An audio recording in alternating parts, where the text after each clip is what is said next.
என்கின்ற நினைப்போடு ஒவ்வொரு நாளையும் நாம் தொடங்குவோமாக. இனி நிகழ்ச்சி. வெள்ளை மலர் மிசை வேத கருப்பொருளாக விளங்கிடுவாள், தெள்ளு தமிழ் கலைவாணி நினக்கொரு விண்ணப்பம் செய்திடுவேன். எள்ளத்தனை பொழுதும் பயனின்றி இராதென்ற நாவினிலே வெள்ளமெனப் பொழிவாய் சக்திவேல் சக்திவேல் சக்திவேல். இது பாரதி வாக்கு. அன்பர்களே, ஸ்ரீ கிருஷ்ணா ஸ்வீட்ஸும் வாணி மகா அதாவது தியாக பிரம்ம கான சபா இணைந்து வழங்கும் காலங்களில் அவன் வசந்தம் தொடரின் 101வது நிகழ்ச்சிக்கு உங்களை வரவேற்பதில் பெருமை கொள்ளுகிறேன், மகிழ்ச்சி கொள்ளுகிறேன், பேர் உவகை எய்துகிறேன். 100 நிகழ்ச்சிகள் நடந்து முடிந்த பின்பு இந்த நிகழ்ச்சி ஒரு நிறைவுக்கு வந்தது என்று நாம் நினைத்துக் கொண்டிருந்தோம். முடிவுக்கு வரவில்லை, ஒரு நிறைவுக்கு தான் வந்தது என்பது இப்பொழுது நமக்கு புரிகிறது. ஒரு தொடரை தொடங்கி அதை அவ்வளவு சுலபத்தில் முரளி அவர்கள் முடித்ததாக வரலாறு இல்லை. அதுவும் இது மிகவும் ரசிகர்களுடைய பேரபிமானத்தை பெற்ற ஒரு தொடராக அமைந்து விட்டது. எனவே 100க்கு பிறகு ஒரு ஓய்வு எடுத்து மீண்டும் கவியரசர் கண்ணதாசன் என்கின்ற காத்த சக்தி நம் அனைவரையும் இங்கே இழுத்திருக்கிறது. உங்கள் அனைவரையும் முறையாக வரவேற்க வேண்டும் என்று திரு முரளி அவர்களை நான் முறையாக இங்கே வரவேற்கிறேன்.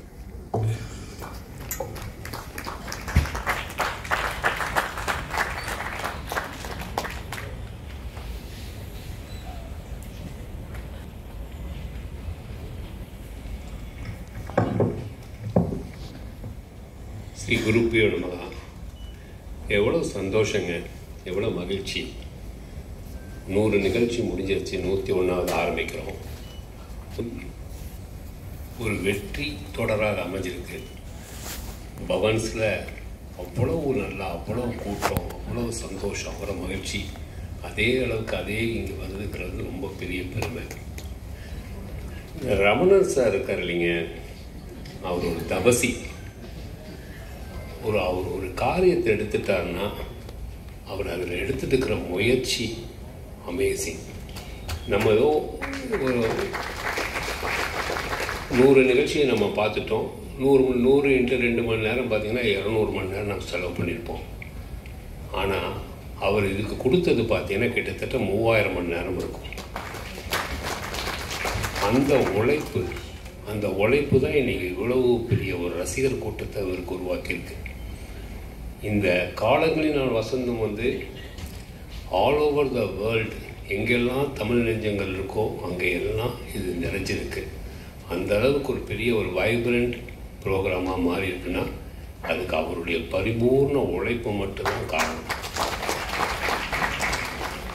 ஒவ்வொரு தடவையும் ஒரு ஆளுமையை கொண்டு வந்து உட்கார வச்சு அவங்கக்கிட்ட இதை பற்றி பேசி ஒரு புரிதலை உருவாக்கி என்ன எப்படிங்கிற சரியான போக்கில் ஜனங்களுக்கு என்ன பாட்டை சொல்லணும், 100க்கு 100% ஒரு பாட்டு திரும்பி வராமல் பார்த்துக்கிறது எப்படி, 100 நிகழ்வுகளையும் பார்த்தீங்கன்னா புது புது பாடல்களை எப்படி கொண்டு வருது. அப்போ அவருடைய மனசு எப்படி இருந்தது, அந்த மனசு எப்படி நம்ம உள்ளே வாங்கியிருக்க. கண்ணதாசனுங்கிறது ஒரு பெரிய தெய்வீக சக்தி. அது இயல்பிலேயே அவருக்கு இருக்கக்கூடிய ஒரு சக்தி. பகவான் வந்து சில பேர் அப்படி படைச்சிருவோம். அந்த மாதிரி ஒரு பெரிய படைப்பு வந்து கண்ணதாசன் சார். அவர் வந்து இயல்பாகவே ஒரு நாட்டின் நரம்புலையெல்லாம் கவிதை கலந்துருக்கு. அவர் மூச்சு விட்டாலே கவிதை. அந்த அளவுக்கு ஒரு பெரிய மகானவர். அந்த மாதிரி அவரை உட்கார வச்சு அவர் எவ்வளோ ஜஸ்ட் லைக் தட்டுன்னு கவிதை எழுதினார் அப்படின்னு இவங்கெல்லாம் கேட்குறப்போ நம்ம தமிழில் பேசுறதுக்கே 1008 யோசிக்கிறோம். அவர் அந்த மாதிரி அந்த ஒரு கலக்கிருக்கார் அவர். அந்த மாதிரி ஒரு விஷயத்தை ஒவ்வொரு நாளும் ஒவ்வொரு ஆளுமையை எடுத்து பண்ணுறதுங்கிறது ரொம்ப பெரிய விஷயம். ஒவ்வொரு விழாவில் இன்றைக்கெல்லாம் நமக்கு பெரிய பாக்கியம். திரு கங்கை அமரன் ஐயா வந்திருக்கார். இவரும் என்ன சொல்கிறது, நம்ம சுதந்திரம் அடைஞ்சப்போ நம்ம 1947 தான் இவரும் வந்திருக்காரு. 77 வருஷம். இவருக்கு வேற ஒன்றுமே தெரியாது. இசை இசை இசை இசை அவ்வளோதான். அது சம்மந்தப்பட்ட விஷயம் மட்டும்தான் தெரியும். இது நம்ம தண்ணி சொட்டு விழுந்துன்னா நம்ம தண்ணி சொட்டுதுன்னு சொல்லுவோம். அவங்க அதில் ஒரு சத்தத்தை கேட்பாங்க. யாராவது ஒருத்தர் சைக்கிள் சுற்றிச்சுன்னா நம்ம சைக்கிள் சுற்றுது அந்த சவுண்டை பார்ப்போம். இவங்க வந்து இன்னொரு வகையாக பார்ப்பாங்க. ஒவ்வொருத்தருக்கும் ஒவ்வொரு சவுண்டு வந்து ஒரு இசையாக படும். எனக்கு வந்து ஒரு 10 சட்டியில் மைசூர் பாடிக்கிறப்ப அந்த சத்தம் கேட்கறது ரொம்ப சந்தோஷமாக இருக்குது. அது ஒரு இனிமையாக இருக்குது எனக்கு. ஒவ்வொருத்தருக்கும் ஒவ்வொரு சந்தோஷம். இவருக்கு வந்து எங்கெல்லாம் வந்து சப்தங்கள் வந்து அந்த சப்தத்துக்குள்ள கொஞ்சம் நேரம் கேட்டார்னா அது அப்படியே அவருக்கு வந்து ஒரு தம்புராவில் போடுற மாதிரி அவருக்கு ஒரு டியூன் ஆயிடுது. அதுலேருந்து ஒரு இசை வந்துடுது.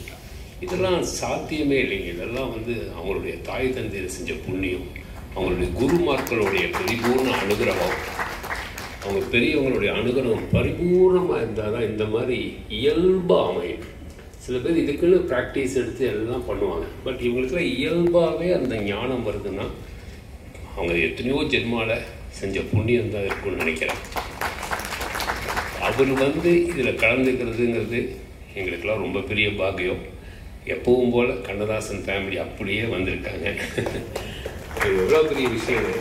ஏன்னா இதுக்கு ஊக்கமே அவங்க தான். ரமணன் சாருக்கு அதை பற்றி ஒரு சின்ன சப்ஜெக்ட், சின்ன டவுட் இருந்தாலும் ட்ரிங் எடுத்துருவார். ஃபோன் எடுத்து அங்கே யார் கேட்கணுமோ அவங்ககிட்ட கேட்டு அதை கம்ப்ளீட் பண்ணிட்டு அடுத்த ஸ்டெப்புக்கு போவார். ஸோ அந்த மாதிரி எங்களுக்கு இந்த ப்ரோக்ராமுக்கு ரொம்ப சப்போர்ட் பண்ணது அவங்க ஃபேமிலியில் இருக்கிற ஒவ்வொருத்தரும். எல்லாரும் மேலே இந்த 100 ப்ரோக்ராமும் பாரதிய வித்யாபவனில் அவ்வளோ பிரமாதமாக நமக்கு சப்போர்ட் பண்ணது ராமசாமி சார் இந்த டீம் தான். அவங்க இன்றைக்கி நினச்சி பார்க்கணும். இன்னும் மறுபடியும் அங்கே இன்னும் நிறைய நிகழ்வுகளை நம்ம பண்ண போகிறோம். அதே மாதிரி இங்கே இந்த ஏரியாவுக்கு இது ஒரு அமைஞ்சு கிடைத்ததுங்கிறது இது ஒரு பெரிய விஷயம். ரொம்ப சந்தோஷம் ரமணன் சார். இது நீங்கள் இந்த ஷார்ட் நோட்டீஸில் இவ்வளோ பேர் நீங்கள் வந்திருக்கிறது எங்களுக்கு ரொம்ப பெரிய விஷயம். இன்னும் பெரிய பெரிய நிகழ்வாக இது மாறும், ரொம்ப பெரிய விஷயமாக மாறும். ரொம்ப சந்தோஷம் சார். தேங்க்யூ. அத்தனை பேருக்கு மறுபடியும் வரவேற்கிறேன். பேச தெரியாது, பெரியவங்களா பேச போகிறாங்க. நான் எல்லாம் உடனே இருந்தால் மன்னிச்சுக்கோங்க. தேங்க்யூ.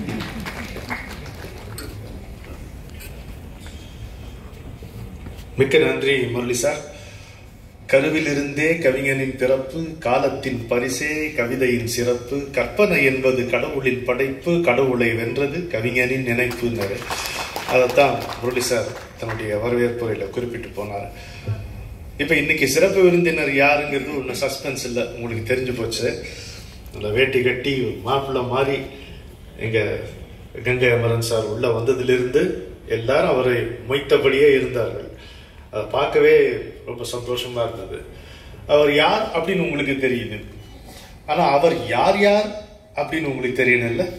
அதை முறையாக உங்களுக்கு தெரிவிப்பதற்காக வருபவர் என்னுடைய கவியரசு தகவல் தொடர்பு நிலையத்தின் தலைவரான திரு அண்ணாதுரை கண்ணதாசன் அவர்கள். இப்போ முரளி சார் சொன்ன மாதிரி எந்த ஒரு ஐயப்பாடு கவிஞருடைய பாடல்ல அதை பற்றி இருந்தாலும் உடனே ஒரு ஃபோன் பண்ணால் கிடைக்கும். அதே மாதிரி என் வாழ்க்கையில் மறக்க முடியாத ஒரு நிகழ்ச்சிகள்ல ஒன்று, என் வீட்டுக்கு வந்து காந்தி கண்ணதாசன் அவர்கள் இத்தனை புத்தகங்கள் கொடுத்துட்டு போனார். பொக்கிஷமா இதெல்லாம் உங்களுக்கு பயன்படும் அப்பாவுடைய புத்தகங்கள் அப்படின்னாரு. அதுதான் பயன்பட்டு இருக்கு 100 நிகழ்ச்சியை தாண்டி. அவருக்கு மீண்டும் மீண்டும் நன்றி சொல்லி, ரேவதி அக்கா வந்திருக்காங்க, மீனாண்ணி வந்திருக்காங்க. அவங்க இன்னும் இட்லி கொடுக்கல, அது ஒரு வழக்கு பாக்கி இருக்கு, அதையும் பார்த்துக்கலாம்.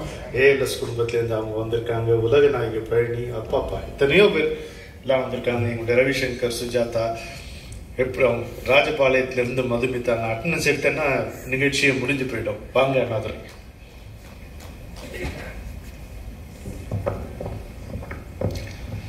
அனைவருக்கும் வணக்கம். வந்திருக்கவங்க யார் யாருன்னு சார் லிஸ்ட் போட்டு சொல்லிட்டாரு. 100 நிகழ்ச்சிகள் தொடர்ந்து நடத்தி 101வது நிகழ்ச்சியாக எங்கள் வாணிமஹால் இன்னைக்கு நடக்குது. முதல்ல எந்தவித முகச்சுளிப்பும் இல்லாமல், எந்த எதிர்பார்ப்பும் இல்லாமல் இந்த 100 நிகழ்ச்சிகளை தொடர்ந்து நடத்தி கொண்டிருக்கின்ற திரு கிருஷ்ணா ஸ்வீட்ஸ் முரளி அவர்களுக்கு கவியரசரின் குடும்பத்தின் சார்பாக நன்றியை தெரிவித்துக் கொள்கிறேன். மயிலாப்பூரில் நடந்த போதும் இதே கூட்டம், இன்னைக்கு டீனரில் நடக்கும்போதும் இதே கூட்டம். இடமாற்றம் இருந்தாலும் மனமாற்றம் இல்லாமல் இங்கு வந்திருக்கின்ற உங்கள் அனைவருக்கும் மீண்டும் ஒரு முறை நன்றி தெரிவித்துக் கொள்கிறேன். இன்றைக்கு சிறப்பு விருந்தினர் அருமை சகோதரர் கங்கையபுரன் அவர்கள். நான் அன்னக்கிளியை படத்துக்கு உதவி இயக்குனர். இப்போ எங்கள் டைரக்டர் தேவராஜ் மோகன் சார் எனக்கு ஃபோன் பண்ணி, அதோட இன்னைக்கு புதுசாக ஒரு மியூசிக் டைரக்டர் கம்போசிங் வர்றாரு, வந்துடு அப்படின்னாரு.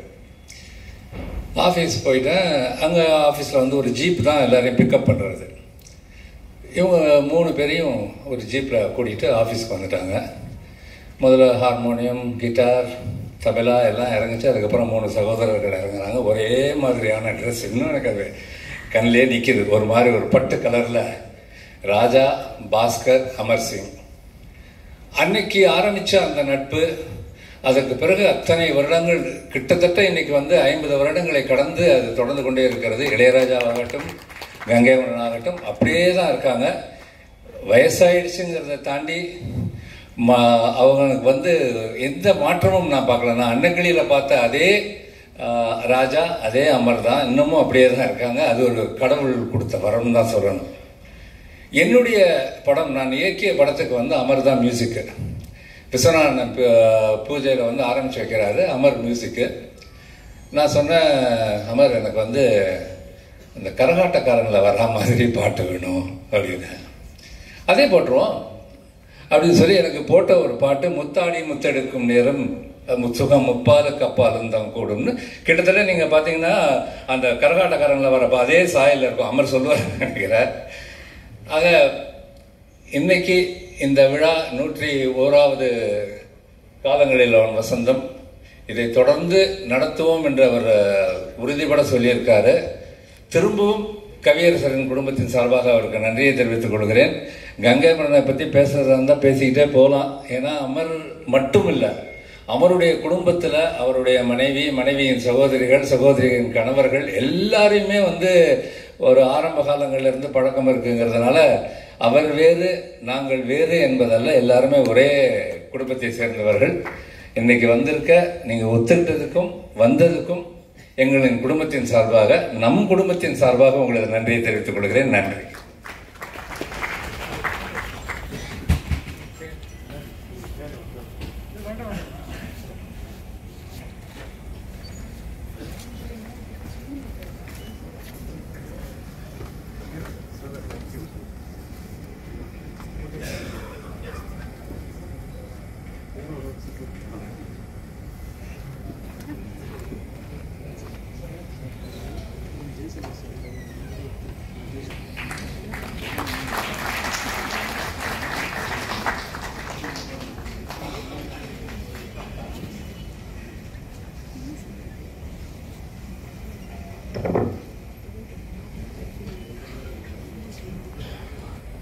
இன்னொரு மகிழ்ச்சியான விஷயம், இந்த ஹாலை நான் வாணிமகள் அவங்ககிட்ட கேட்டோன்னு கொஞ்சம் கூட யோசிக்காம, முரளி எப்போ வேணால் கேளு, என்ன வேணால் பண்ணிக்கோ, அந்த ஒரு பரந்த மனசு, நல்லதை ஜனங்களுக்கு கொண்டு போகணும் சேர்த்துறாங்க.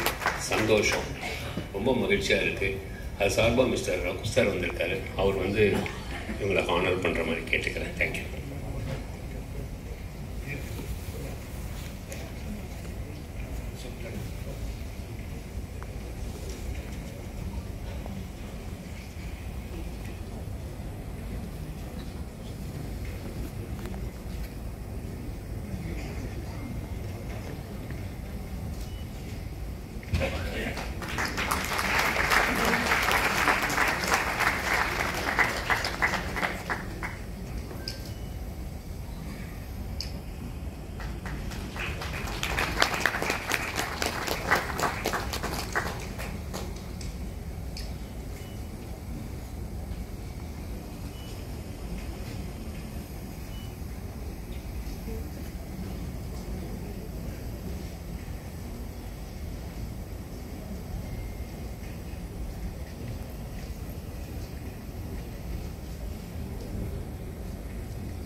உங்கள் எல்லாத்தோட சார்பில் ரமணாத் சார் கவனிக்கிறேன் சார்.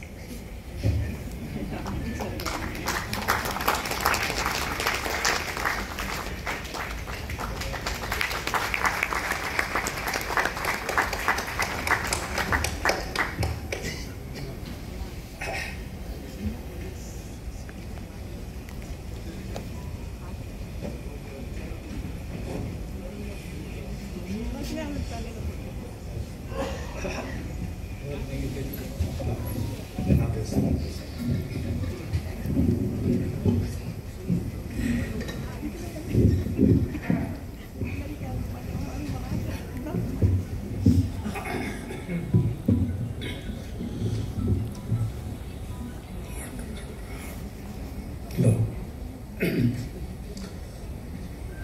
மைக்கு நான் செக்கு சொல்கிறதில்ல, கேஷ் தான் சொல்கிறேன். கேஷ் கேஷ் கேஷ் கரெக்டாக தான் சவுண்ட். Okay, very good. மீண்டும் உங்கள் அனைவருக்கும் வணக்கம். இத்தனை ஒரு பக்கம் IPL, இன்னொரு பக்கம் நாடக விழா, இதெல்லாம் தாண்டி நீங்கள் அனைவரும் இங்கே வந்திருப்பது எங்களுக்கு ரொம்ப மகிழ்ச்சியும் ஊக்கமும் தருகிறது.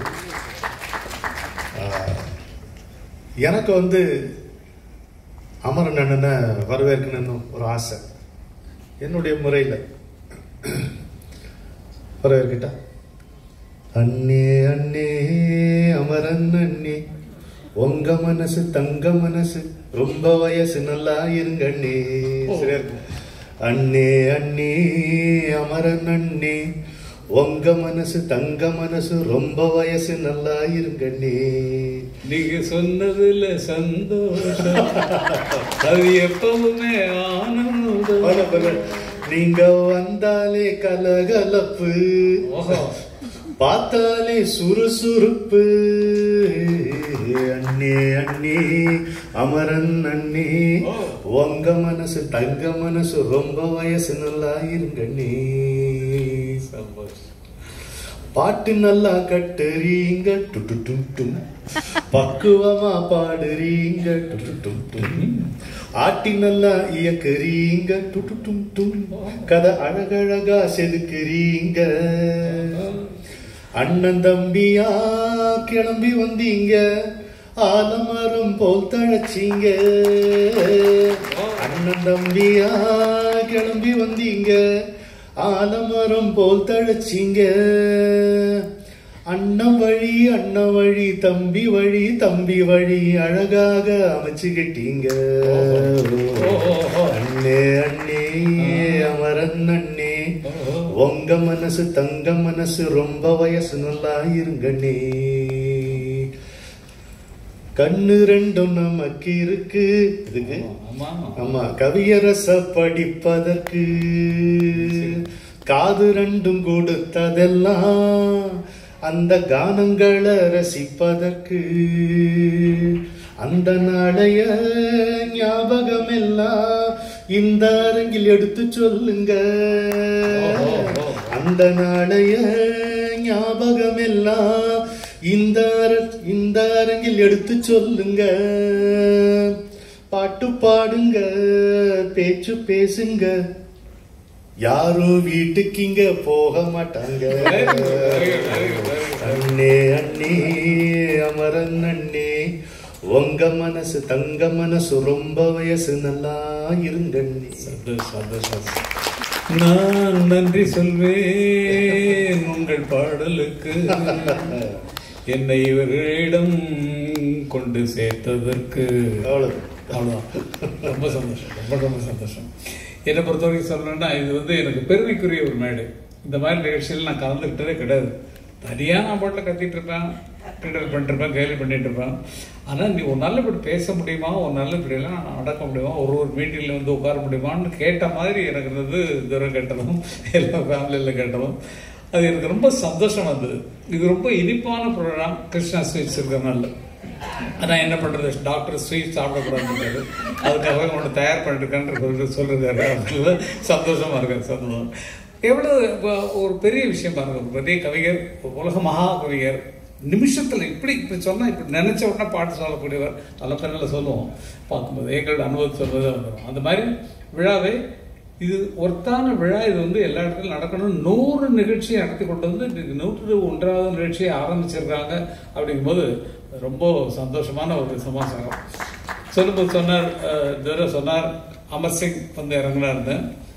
அமர்ந்து பாட போறான் சிங்கர் வாலிதான் சொல்றாரு. அமர் உட்காரு, சிங்கு அமர் சிங் பாரு. அந்த மாதிரி அப்படி பிறந்தவங்க தான் நாங்கள்லாம். எங்கள் கதையெல்லாம் அப்பப்போ சொல்லிடுவோம். இப்போ ப்ரேயர் சாங்கம் பாடாமல் எப்படி நம்ம ஆரம்பிக்கிறது இல்லையா?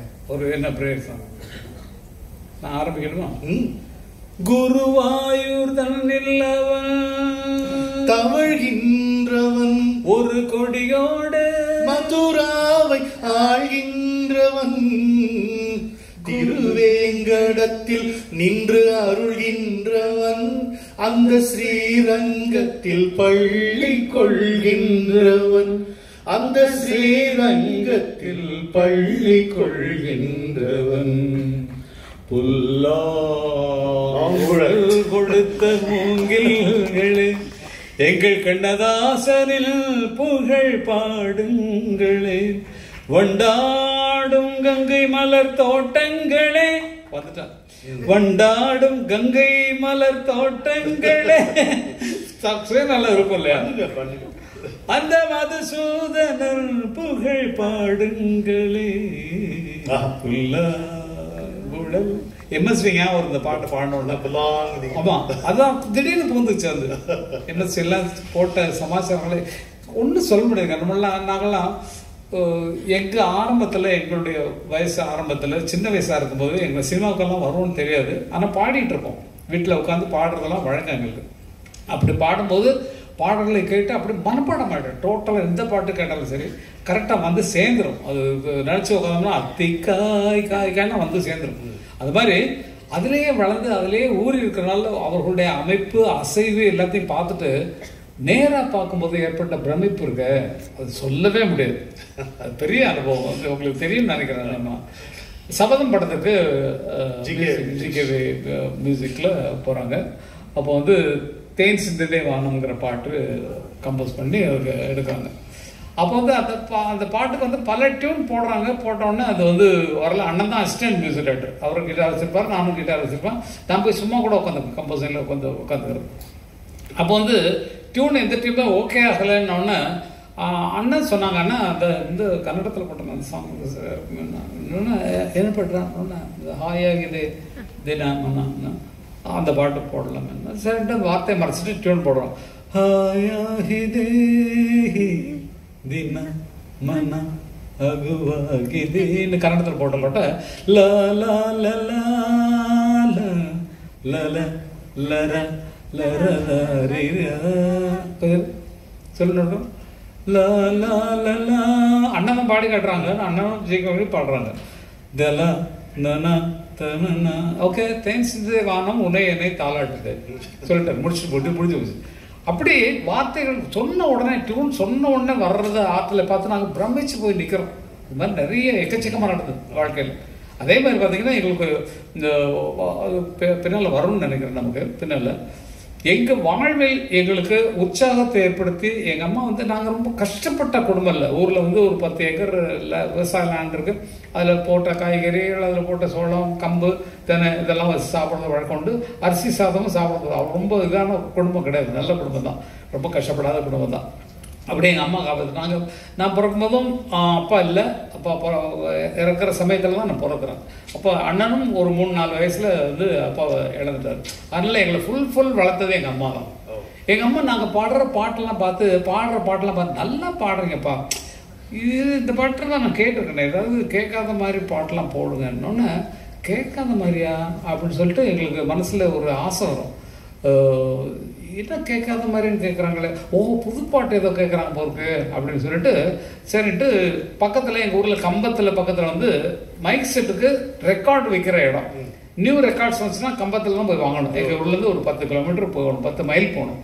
மைல் போய் அங்கே போய் வாங்கிட்டு வரணும். அவங்க என்னன்னா காலையிலேருந்தே அந்த மைக் செட்டில் வந்து பாட்டு போட்டுகிட்டே இருப்பான். இப்போ வந்த புது பாடல்கள்லாம் வெளியிட்டு இது இந்த படத்தில் வந்தது, இந்த படத்தில் வந்து சொல்லிட்டு இருப்பாங்க. சரின்ட்டு அதில் வந்து நின்றோன்னே அண்ணனுக்கும் எல்லாத்துக்கும் பிடிச்சி போய் ஒரு பாடலை மனப்பாடம் பண்ணிட்டு வராங்க. நான் போல பாஸ்கர்னாவும் ராஜானாவும் போய் அந்த பாட்டை மனப்பாடம் பண்ணிட்டு வர்றாங்க. வந்துட்டு இங்கே வந்து அம்மாட்ட ரெடி. எங்கள் வீட்டுக்கு முன்னாடி வந்து நீங்கள் பார்த்துருப்பீங்க, துளியிலே ஆட வந்த வனத்து மின் விளக்கு பாட்டுங்க சிச்சுவேஷனுக்கு அவங்க பாடிட்டு இருப்பாங்க. ஊரில் இருக்கவங்கெல்லாம் வந்து சாப்பாடு ஊட்டிட்டு இருப்பாங்க. ஒருத்தர் பிடிச்சி தாளாட்டு இருப்பாங்க, ஒருத்தர் தலைநீ போட்டு படுத்துருப்பாங்க. இது எங்கள் வீட்டில் நடந்த ஒரு சமாச்சாரம் சொல்லி தான் சீலில் வச்சது. அது மாதிரி நாங்கள் வந்துட்டு பாடிட்டு இருப்போம். எல்லா ஜனங்களும் வந்து உட்காந்துருப்பாங்க. எங்கள் வீட்டில் பெரிய ஒரு வராண்டா இருக்கும், வராண்டாவில் உட்காந்துட்டு பாடிட்டு இருக்கோம், தெரு பார்த்த மாதிரி. அப்போது அம்மா பெண்ணைக்கு அசத்திரணும் அப்படின்றதுக்காக என்னாச்சு, எல்லா பாட்டும் பாடிட்டு இப்போ எங்கள் அம்மாவுக்காக ஒரு பாட்டு நாங்கள் பாட போகிறோம், அவங்க ஒரு பாட்டு கேட்டிருக்காங்க. சரி பாட கேட்டு தான் முத்துக்களோ கண்கள். அப்போதான் படம் ரெக்கார்ட் ரிலீஸ் ஆகுது. தித்திப்பதோ கண்ணம் சந்தித்த வேளையில் சிந்திக்கவே இல்லை, தந்துவிட்டேன் படித்த பாடம் என்ன. இப்படி பாடுறோம், பாடி முடிச்சு எல்லாம் கலந்து போயிட்டாங்க. நாங்கள் தைரியம் அம்மாட்ட போய், அம்மா எப்படி வருது கேட்காத பாட்டு, அட போயா தான் சிலிண்டர் போட்டாங்க. சிலிண்டர் ஐயோ என்னப்பா இது வேற என்ன கேட்குறாங்கன்னு ஒன்றும் தெரியலன்னு எங்களுக்கு இன்னைக்கு இளையராஜான்னு ஒரு பெரிய மியூசிக் டைரக்டர் இன்னைக்கு சிம்பனி எழுதக்கூடிய அளவுக்கு வெளிநாட்டில் இருக்கக்கூடிய சிம்பனி மேன் எல்லாமே அந்த குரூப் எல்லாம் வந்து பாராட்டக்கூடிய அளவுக்கு ஒரு மியூசிக் எழுதியிருக்காரு சொன்னா இன்னும் போகிறோம் ஜெர்மனி எல்லா ஊருக்கும் சிம்பனிக்கு போகிறோம். அப்படிப்பட்ட உச்சத்தில் இருக்கக்கூடிய இளையராஜா போட்ட ஃபர்ஸ்ட் சாங் ஒரு பாடல் எங்கள் அம்மா சொன்னாங்களே கேட்காத பாட்டு போடுன்னு. அப்போது ஜவஹர்லால் நேரு அவர்கள் இறந்த அன்று வந்து சீரணி அரங்கத்தில் ஒரு மீட்டிங் நடந்தது. அந்த மீட்டிங்கில் கவிஞரை அவங்க எழுதி ஒரு பாடலை சீர்காழி கோவிந்தராஜன் பாடினாங்க. எந்த டியூனில் பாடினாங்கன்னு எங்களுக்கு தெரியாது. ஆமாம், அது இப்போ இதில் பேப்பரில் பார்க்குறோம், பேப்பரில் பார்த்தா இந்த பாடலை பாடினா ஃபுல் சாங் போட்டாங்க. அது வந்து சீரிய நெற்றிங்க பாட்டு. அவர் என்ன பாட்டில் என்ன டியூனில் போட்டான்னு தெரியுது. அண்ணா வச்சுட்டு தண்ணி மண்டை போட்டு வச்சுட்டு அண்ணன் தான் பண்ணார் இந்த பாட்டு. அன்னைக்கு அம்மாவுக்கு எல்லாத்துக்கும் பாடி காட்டுறோம். இன்னைக்கு ஜவஹர்லால் நேரு இறந்த தினம், இன்னைக்கு ஒரு பாட்டு வந்தது, அது எது பாடலாம் போல ஆசையா இருக்குன்றதான். சீரிய நெற்றி எங்கே, சிவந்த நல் இதழ்கள் எங்கே, கூறிய விழிகள் எங்கே, குறுநகை போனதெங்கே, நேரிய பார்வை எங்கே, நிமிர்ந்த நன்னடைதான் எங்கே, நிலமெல்லாம் வணங்கும் தோற்றம் நெருப்பினில் வீழ்ந்ததிங்கே, அம்மம்மா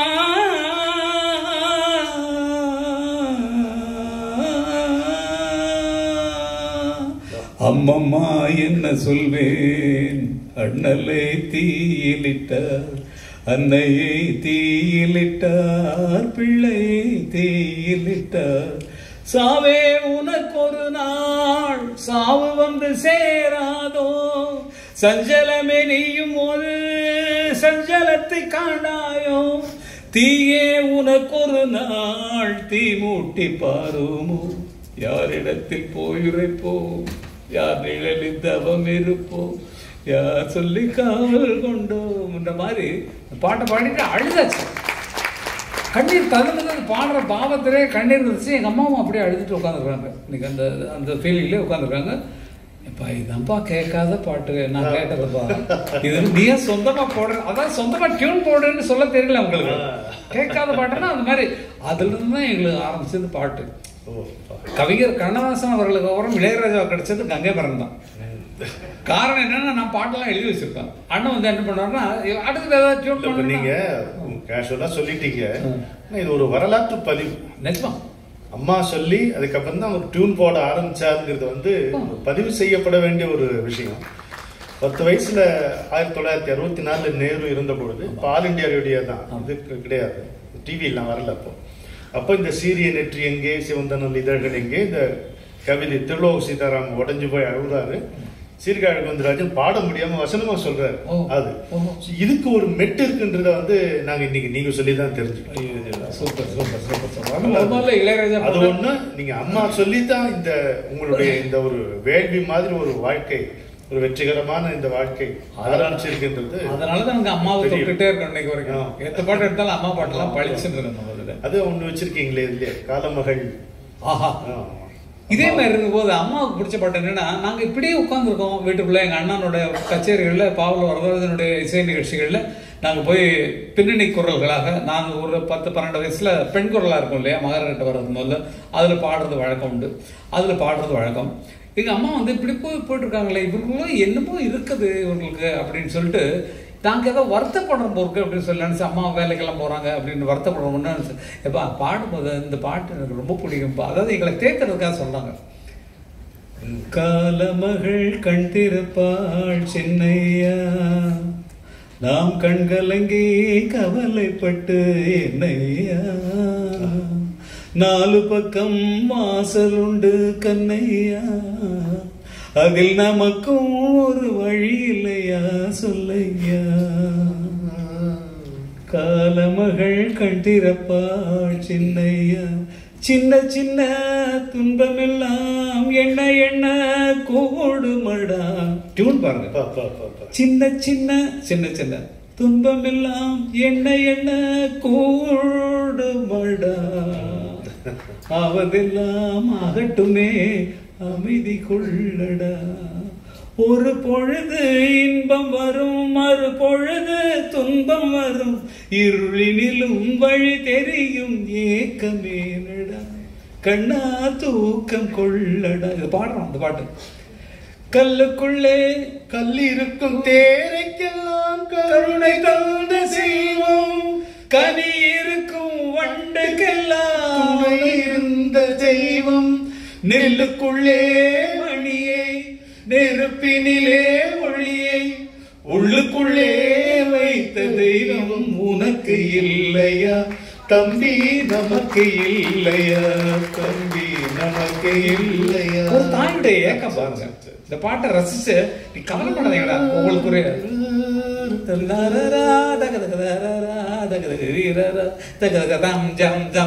காலமகள் கண் திறப்பாள் சின்னையா, நாம் கண்கலங்கி கவலைப்பட்டு என்னையா. வைகரையில் இதுக்கு இன்ஸ்பிரேஷன் தான். வைகரையில் அந்த அந்த ராகத்தை எடுத்து அது உருக்குது.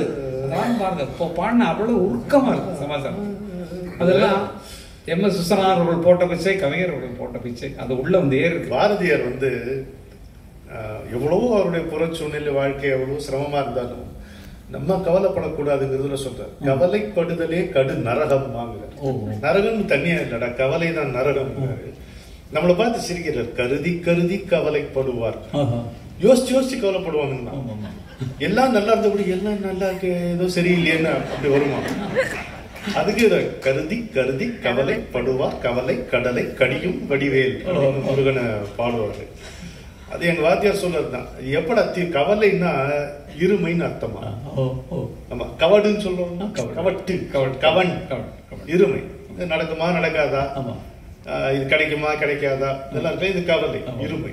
அது எப்படா போகும்னா வள்ளுவர்கிட்ட கேட்டுக்கேன்னு, தனக்கு உவமை இல்லாதான் தாழ் சேர்ந்தார்கல்ல மனக்கவலை மாற்றலை.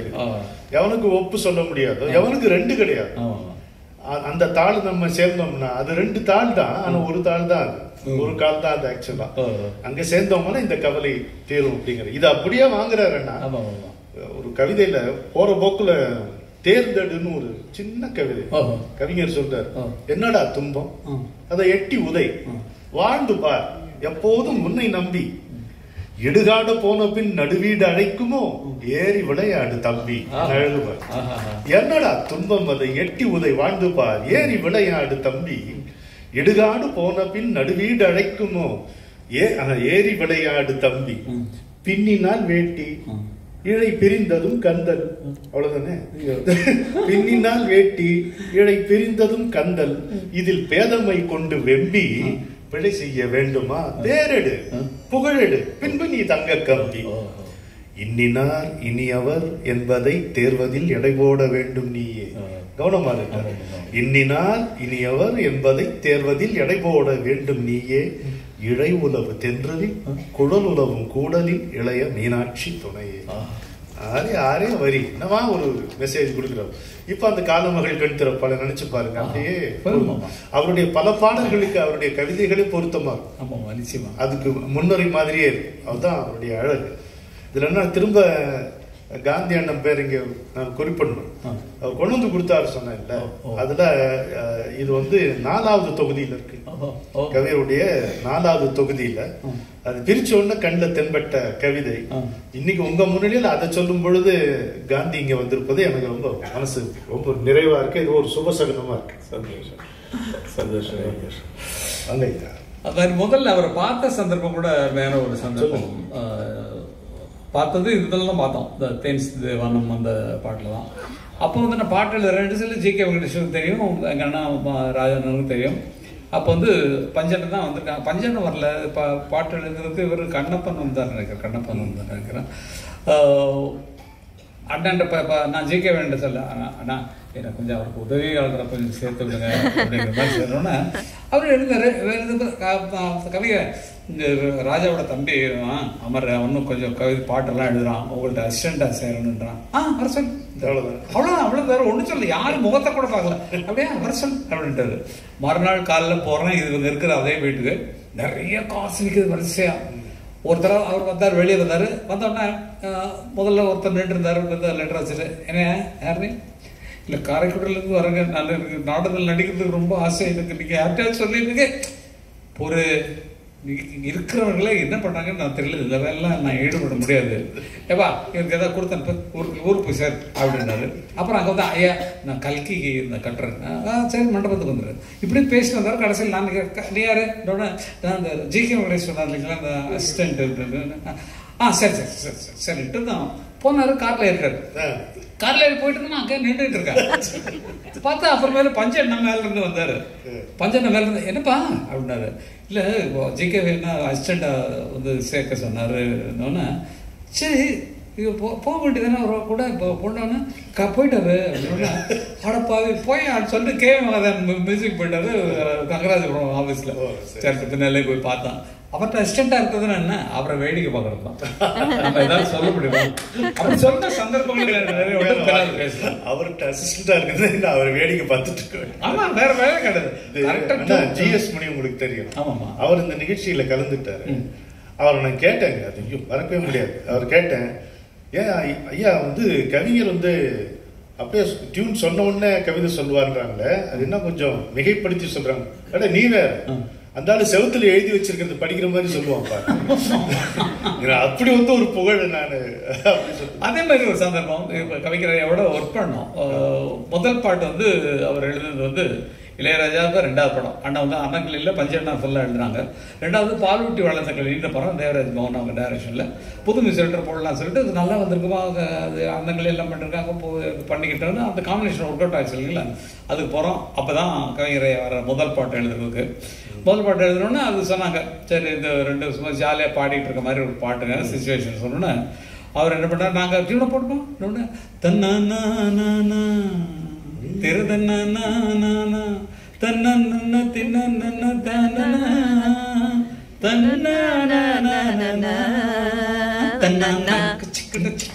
தானா அப்படி போட்டோம். போடுற சொல்ல மறுபடியும் கண்ணோட கண்ணு 2 ஒன்னோட ஒண்ணு. நமக்கு சேருமா சேரதான் தெரியல.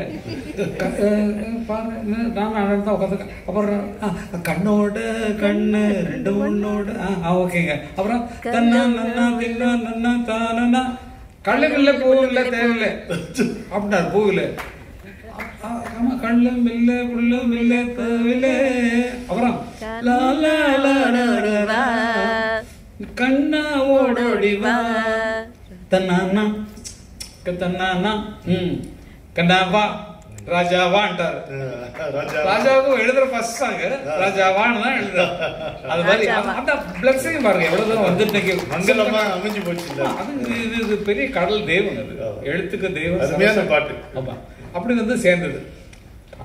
அப்படி தொடர்ந்தோம். அதுல அந்த கொலையா முந்திரிக்க சேர்ந்து பாலூட்டி வளர்த்த கிளி படம் ஜானகிமா பாடி கொலையா முந்திரிக்கா எங்க இருக்கா கூட்டத்தில் இருக்கா கண்டுபிடி.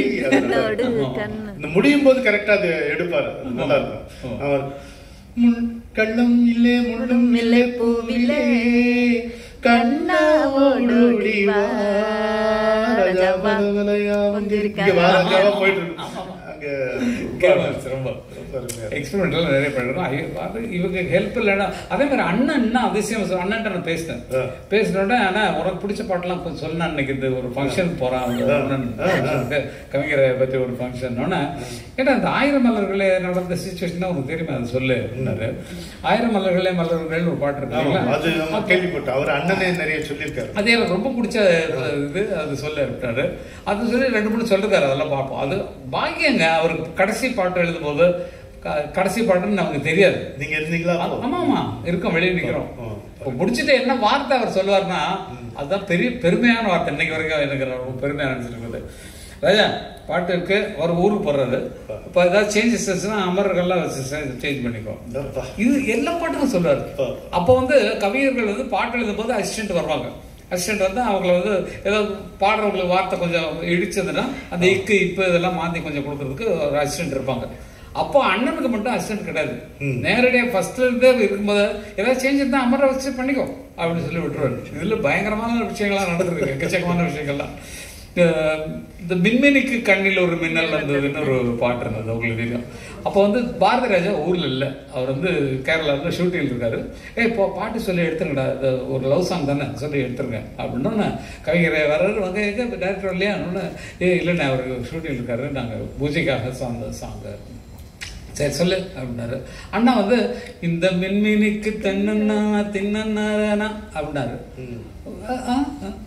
இல்லை எனக்கு வார்த்தை வந்தது, சாரி தப்பா. இல்லை இல்லை சொல்லு சொல்லு சொல்லு. இந்த மின்மினிக்கு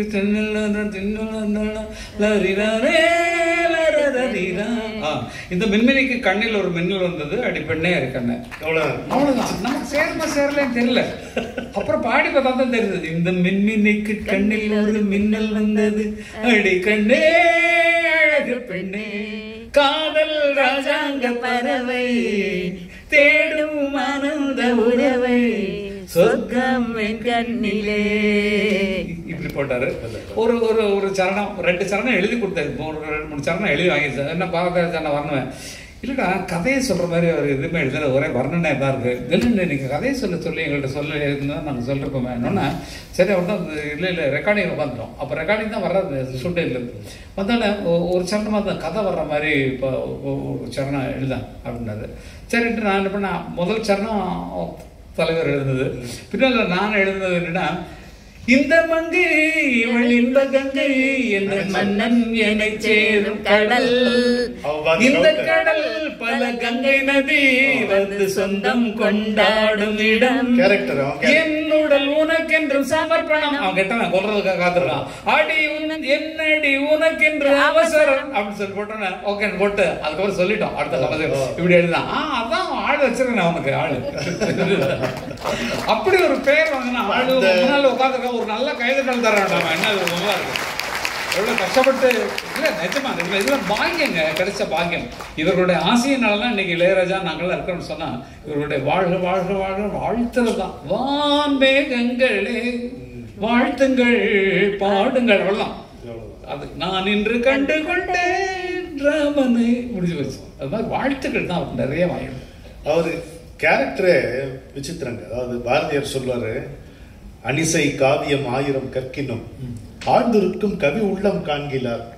எவ்வளோ காவியம் எல்லாம் படிப்பாங்க, அந்த கவிஞன் மனசு எப்படிங்கிறத இவங்க புரிஞ்சுக்க மாட்டாங்க. ஆனா அந்த கவிஞனே அங்கங்க வச்சிருப்பான், அவனுடைய தடங்களை வச்சிருப்பான். இது மாதிரி இவருடைய பாடல்கள் சிலது அமைஞ்சிருக்கும்.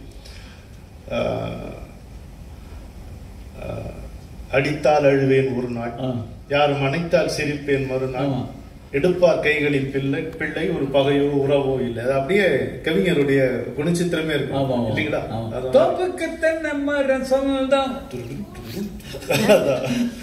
காட்டுக்கு எந்த மரம் சொந்தம், பூமிக்கு காட்டு வெள்ளம் சொந்தம், பொண்ணுக்கு இந்த உள்ளம் சொந்தம், அம்மாடி பொண்ணுக்கு தங்க மனசு.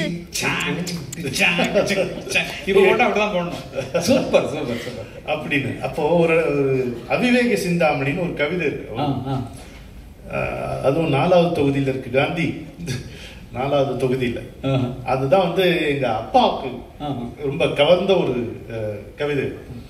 அதுல எல்லா கடைசி வரியும் மலர் கொண்ட கூந்தலை தென்றல் தாளாட்டிடும் மதுரை மீனாட்சி உமையன். அதுல தன் கேரக்டர் சொல்றார், குருவின்றி வித்தையை கற்றவன் நெஞ்சிலே குடிகொள்ள அமைதியிலே. எதனால அமைதி இல்லைன்னு சொல்றாரு. குழைகின்ற கையிலும் வளைகின்ற மெய்யிலும் குறை குணம் காண ஒருவர் இல்லை. டிரான்ஸ்பரண்டா இருக்கேன் உங்களை மாதிரிதான். இல்ல உபசாரத்துக்கு சொல்லல அமரன்னா, அதாவது உங்களை நான் தெரிஞ்சுக்கிட்ட பிறகு உணர்ந்தேன், நீங்க நிறைய கொண்டாடப்பட வேண்டியவர், கொண்டாடப்பட்டிருக்க வேண்டியவர். சந்தித்த வேளையில் சிந்திக்கவே இல்லை, தந்துவிட்டேன் என்னை இருக்கிற ஒரே குறை வந்து பந்தா இல்லை. அதான் உட்காருங்க. நீங்க இன்னும் இப்படி உட்காருறீங்க, யார் வந்தாலும் எழுந்து நின்று பேசுறீங்க. நான் ஒரு சமயம் எழுதி இருந்தேன் அந்த இடத்துல, யாரு என்ன சொல்ல முடியும். அதுதான். ஆனா நீங்க எப்படியே இருக்கு, நீங்க எப்படி விளையாட்டுமா இருக்கணும் அவ்வளவுதான். ஆமா, அதை சொல்றாரு, இருவென்று சொல்லாமல் இருப்பதை தந்தாலும் எவர்வாலும் நன்றி இல்லையே. இடது கண் ஓர் சொல்லும் வலது கண் ஓர் சொல்லும் எடுத்துரைக்கின்ற உலகில் மறுவொன்றும் இல்லாத வாழ்க்கை அறியாத மனிதனை படைத்த சிலையே மலர் கொண்ட கூந்தலை தென்றல் தாராட்டிலும் மதுரை மீனாட்சி. அவருடைய கேரக்டர் இது பாருங்கன்னா, திருடனும் அரகரா சிவசிவா என்றுதான் திருநீர் பூசுகின்றான். சீட்டாடும் மனிதனும் சீட்டை புரட்டுகையில் சிவனையே கூவுகின்றான். முரடனும் அறிவாளில் காரியம் பார்த்த பின் முருகனை கூவுகின்றான். முச்சந்தி மங்கையும் முக்காடு கலைகையில் முதல்வனை நாடுகின்றான். வருடுவார் கைக்கெல்லாம் வளைகின்ற தெய்வம் என் வாழ்க்கையை காக்கவில்லையே. மலர் கொண்ட கூந்தலை தென்றல் தாராட்டிடும் மதுரை மீனாட்சி உமையே. ஆனா அவர் வந்து தான் நல்லவன் சொன்னா அது நமக்கு நம்பும்படியா இருக்கு இல்லையா? அது ரெண்டு பேரும் சேர்ந்து கொண்டாடலாமே. நல்லவன் நீங்க தான் இருக்கு. நல்லவன் எனக்கு நானே நல்லவன், சொல்லிலும் செயலிலும் நல்லவன். நல்லவன் எனக்கு நானே, எனக்கு மட்டும்தான் நல்லவன், சொல்லிலும் செயலிலும் நல்லவன்.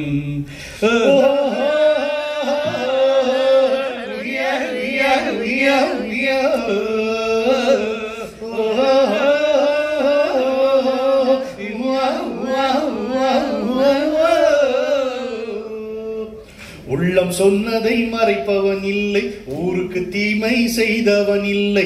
உள்ளம் சொன்னதை மறைப்பவன் இல்லை, ஊருக்கு தீமை செய்தவன் இல்லை.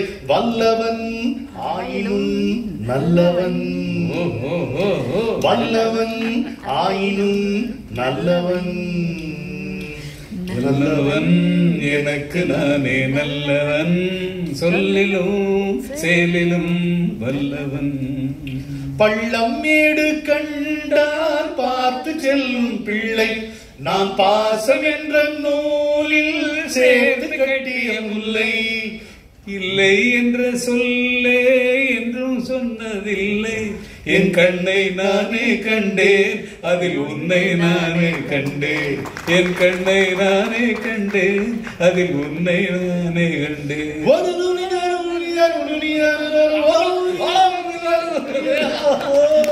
அப்படி ஒரு கேரக்டர் உள்ள கொண்டு வந்தாரு. என்ன செய்யலாம்? ஏ கருணாநிதி ஒருத்தர் வருவாரு,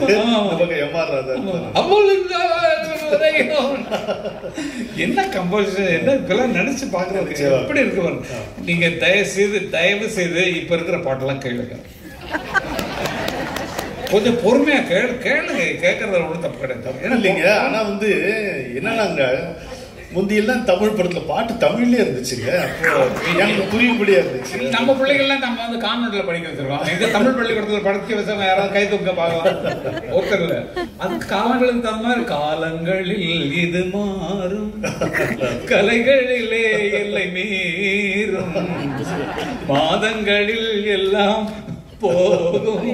அப்படி போயிட்டு இருக்கு நாடு. அதுக்கு சேர்ந்து கூட போயிடுவோம். நம்மளோட குழந்தைங்க நல்லா இருந்தா போதும். பிற்காலத்தில் உள்ளதுல ஏதோ நினைச்சு எழுதி வச்சிருக்கோம் நோட்ல. நீங்க என்ன சொல்றீங்களோ அதுதான். ஆமாமா. ஒரு முக்கியமான சம்பவம் என் வாழ்க்கையில் இருந்து அருமையான ஒரு சம்பவத்தை சொல்லணும்னு ஆசைப்படுறேன். எங்களுக்கு குரு இல்லை, இருக்கக்கூடிய இசையமைப்பாளர்கள் எல்லாத்துக்குமே குருநாதர் எம்.எஸ். விஸ்வநாதன் அவர்கள். அவங்க வந்து உடம்பு சரியில்லாமல் லாஸ்ட் 4 டேஸ்க்கு முன்னால் ஹாஸ்பிட்டலில் இருக்கார், மல்லர் ஹாஸ்பிட்டலில் இருக்கார். அவர் சாப்பிட மாட்டேங்கிறாருன்னு சொல்லிட்டு அண்ணன்ட்ட சொன்னாங்க. சாப்பிடவே மாட்டேங்கிறாரு, எது கொடுத்தாலும் ஒன்றோன்னா அண்ணன் என்ன பண்ணிட்டாங்க, எனக்கு முன்னால் அண்ணன் போட்டு என்ன பண்ணாங்க, பிரசாதம் வந்திருக்கு கோயிலேருந்து, அண்ணா கொஞ்சம் வாயை தரங்க. இல்லை அண்ணா பிரசாதண்ணே கொஞ்சம் வாயை தரங்கன்ட்டு நல்ல சாதத்தை ஊட்டி விட்டுறாரு. நல்லா முடிஞ்சது. கூட சாட்சி வந்து எஸ்.வி. முத்துராமன் ஐயா அவங்க உட்காந்துருக்காரு. அவர் போனதுக்கப்புறம் என்னோட என்ட்ரி, நான் அவர் வந்து இப்போ தான் அண்ணன் வந்துட்டு போகிறாருன்னு என்கிட்ட அப்புறம் சொல்கிறாங்க. சொன்ன நான் அண்ணன்ட்ட போனேன். போய் பக்கத்தில் இது இருந்தது. முத்துராமன் சார் நீங்கள் உட்காந்து பக்கத்தில் உட்காந்து பேசுங்க அப்படின்னாரு. பக்கத்தில் உட்காந்து ஆனால் வாங்கண்ணே போர் அடிங்கண்ணே, போய் வேறு சாங் கம்போஸ் பண்ணி ரெக்கார்ட் பண்ணலான்னு. இல்லைண்ணா ஏதாவது பாட்டு கேட்டு கம்போஸ் பண்ணலான்னு, என்ன படுத்து கிடக்குறீங்க அப்படின்னா இருப்பா பார்ப்போம் அப்படின்னாரு. அப்புறமேல நான் சொன்னேன், ஆனால் என் கதையை பற்றி உங்களுக்கு நான் சொல்லி அவன் இந்த நேரத்தில் உங்களுக்கு அப்படின்னா என்ன கதை இன்னொன்று இல்லைன்னா எனக்கு திடீர்னு அப்படி ஒரு தாட்டு ஒன்று தோணா வார்த்தையும் டியூனுமாவே எனக்கு பாட்டு வந்துடும். நான் பாட்டு எழுதக்கூடியவன் இல்லையா, அதனால் அந்த டியூனும் வார்த்தையுமே சேர்ந்து எனக்கு வந்து பாட்டாக வந்துடுனேன். இது எப்படி தான் வெளியே தெரிஞ்சது தெரியல, ஃபிலிமில் வந்துச்சு, எல்லாமே சினிமாவில் வர ஆரம்பிச்சிருச்சு. எனக்கு ஒரே இதாக இருந்தது, என்ன பாட்டு நல்லா கேளுங்கண்ணே. எனக்கு வந்து தாட்டு தான் எங்கள் ஊரில் நான் அப்படியே பாடி தர்றேன். அது வந்து எப்படி தான் வெளியாச்சுன்னு தெரியல, யாரோ காப்பீட் சாங்னு சொல்ல முடியாது, காற்றுல நேமாக போயிருக்கணும். என்ன பாட்டு சொல்ல என்னது நல்லா கேளுங்க. ஒரு நாள் இரவு பகல் போல் நிலவு கனவினிலே தாய் வந்தாள். ஒரு நாள் இரவு பகல் போல் நிலவு கனவினிலே தாய் வந்தாள்.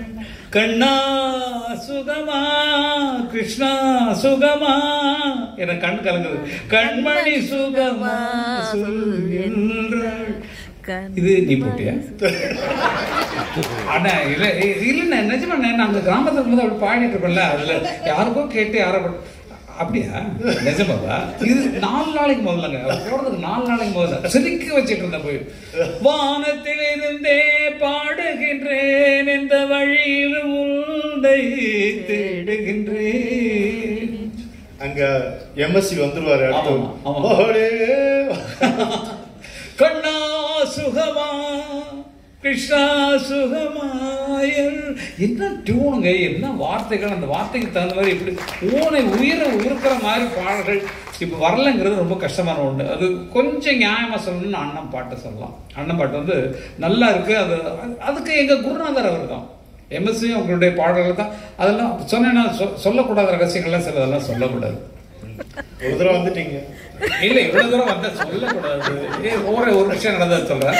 அண்ணா உட்காந்துருக்கான், நான் இருக்கேன் அண்ணனோட ரூமில். எம்எஸ்சி என்ன வந்தேன், அப்போ உட்காந்தா ரெக்கார்டிங் ரூமுக்கு வந்துடுவேன். என்னதுவே என்ன நடக்குது என்னன்னா, அண்ணா உட்காந்துட்டு அண்ணா ஓகே ஞாபகம் சொன்ன உங்கள் பாட்டை ஒன்று நான் திருடிட்டேன். திருடிட்டியா? என்ன பாட்டு பாடணுன்னு ராசாத்தி ஒன்ன காணாத நெஞ்சு காத்தாடி போலாடுது. இது எங்கே தெரிஞ்ச எங்கே நான் போட்டாங்கன்னா, ஆனால் இதில் மகாதேவியில் ஒரு தாலாட்டு ஒரு தாலாட்டு, சிங்கார புன்னகை கண்ணார கண்டாலே சங்கீத வீணையும் எதுக்கமா, இந்த வார்த்தை மூடிட்டேன். மங்காத கண்களில் ராசாத்தி ஒன்ன மையிட்டு பார்த்தாலே காணாத நெஞ்சு வங்கமும் வைரமும் எதுக்கமா. அதான் இந்த பாட்டை தான் போட்டேன். ஆடப்பாவே தெரியவில்லப்பா, என்னப்பா நீ தான் பொய்யெல்லாம் சொல்ல. இது வந்து அப்படி இது வந்து ஒன்று சொல்லிருக்கேன், என்னால் 1000 சொல்ல முடியும். ஆனால் சொல்லப்படும். நீங்க எதுக்கு இருக்கீங்க, உங்க மூளை எதுக்கு இருக்கு கண்டுபிடிங்க. இதுதான் இன்ஸ்பிரேஷன்ன்றது. காப்பி அடிக்கிறது சொல்ல முடியாது. அதை எப்படி மாற்றணுமோ மாற்றி கொண்டு வரணுமோ அது மாதிரி நிறைய பண்ணியிருக்கிறேன்.